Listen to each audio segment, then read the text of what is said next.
Students, welcome to the class.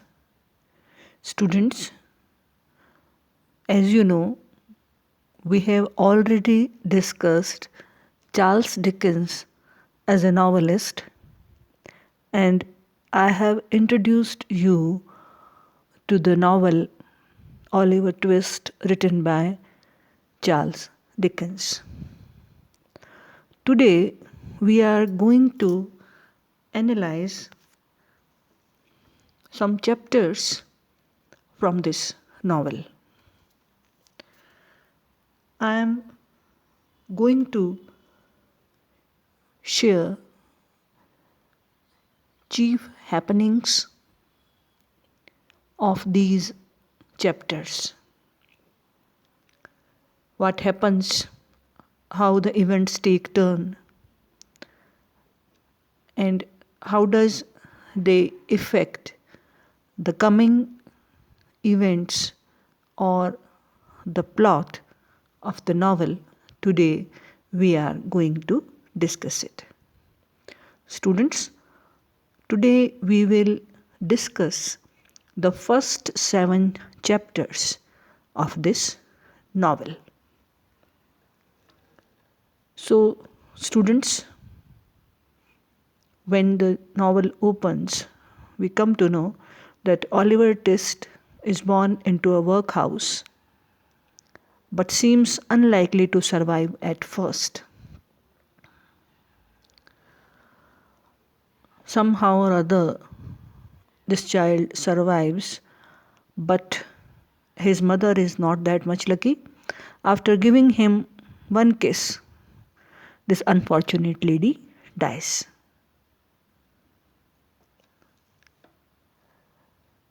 There is no one on hand who can nurse Oliver, so the parish authorities send him to an orphanage where about 3 miles away.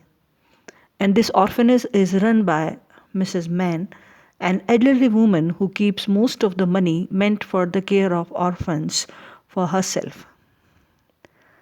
It is not unusual in this orphanage for the child to die from weakness leading to illness or accidents arising from neglect.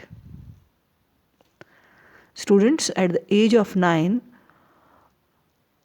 now Oliver is too old to stay in the orphanage. So Mr. Bumble comes to get him and take him back to the workhouse where he was born. There, Oliver is taken before the board, who think he is a fool and decide that he will begin to pick oakum so he can learn a useful trade. Here, Oliver gets so hungry that one threatens to, and some of the boys threatens to eat the weakest of them if he does not get more gruel. So they draw straws to decide who will ask for the more.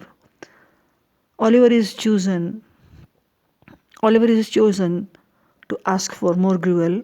After finishing his gruel that evening, Oliver reaches the master and asks for more gruel.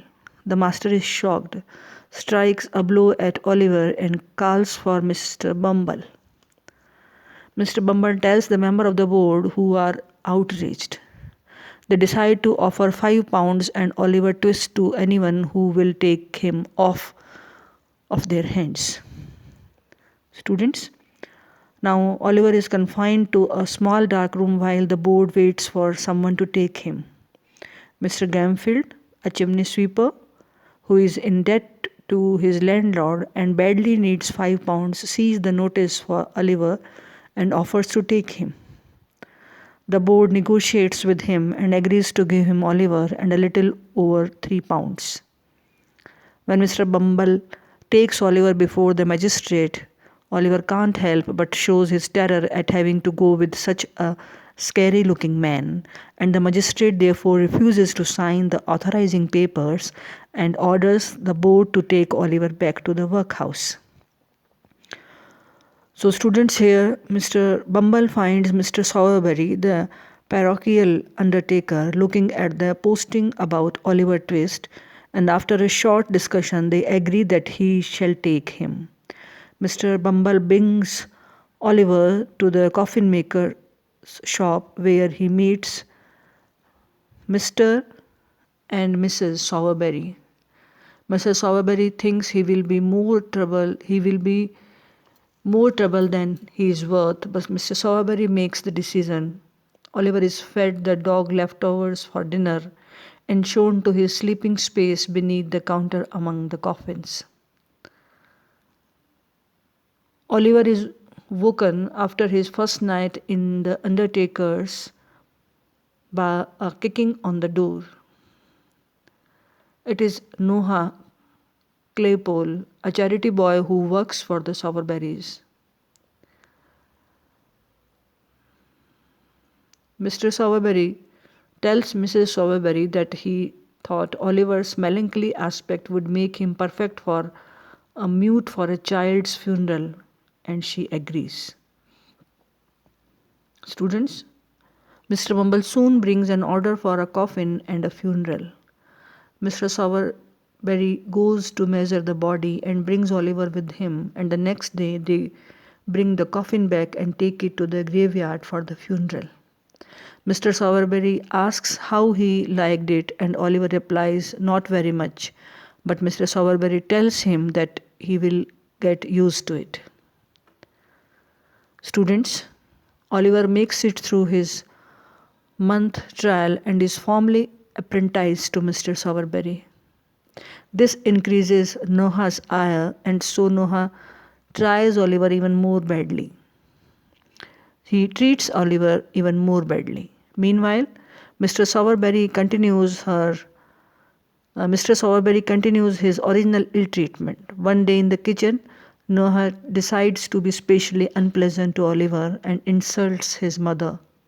Oliver becomes so enraged that his meekness is overcome and he attacks Noah. Noah calls for help, and Charlotte and Mrs. Sowerberry come running. Together with Noah, they beat Oliver. They lock him in the cellar.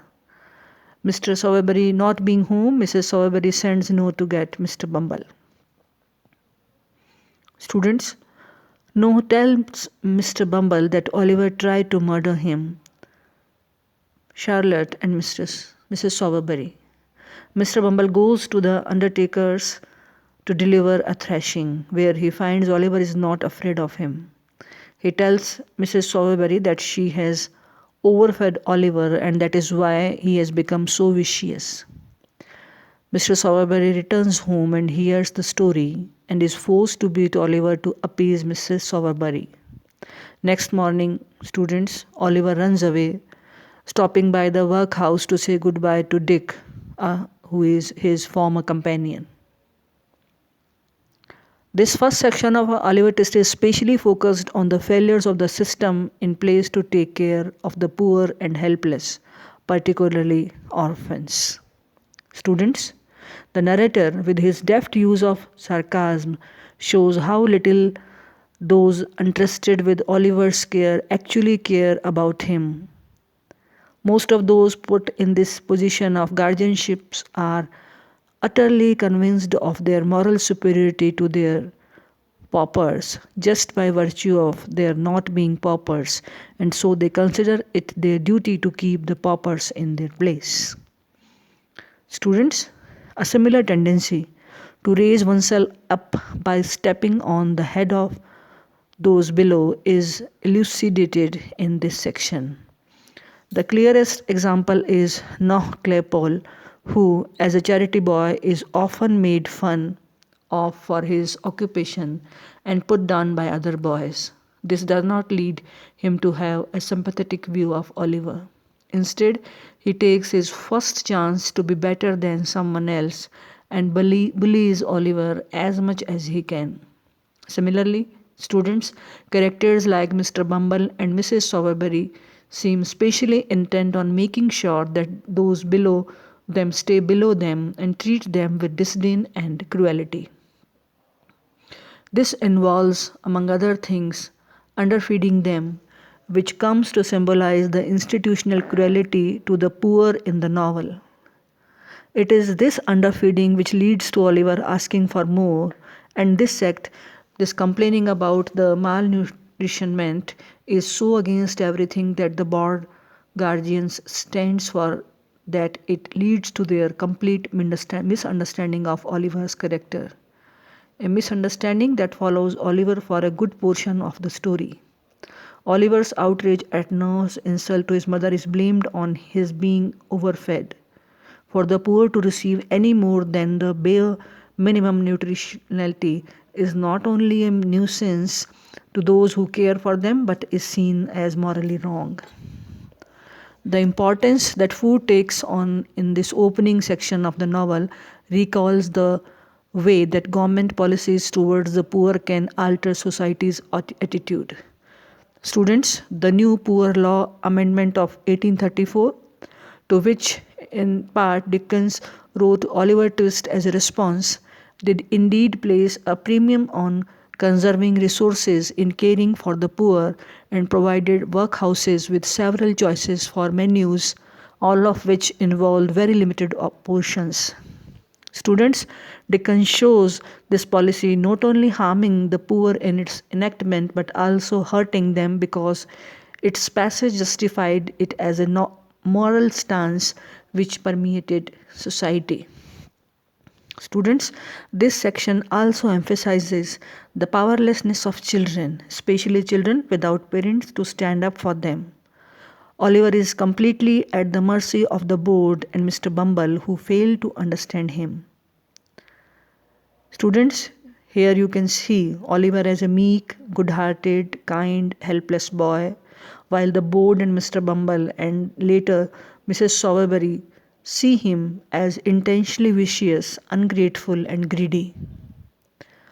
Whenever Oliver tries to speak to anyone to defend himself or voice a desire, he is misheard, ignored, or almost intentionally misunderstood. Students, thus not only Oliver does have no legal or physical power, he does not even have a voice. So students, today we have discussed the first 7 chapters of Oliver Twist, and this much for today. We will continue with this discussion in our next classes. Thank you very much.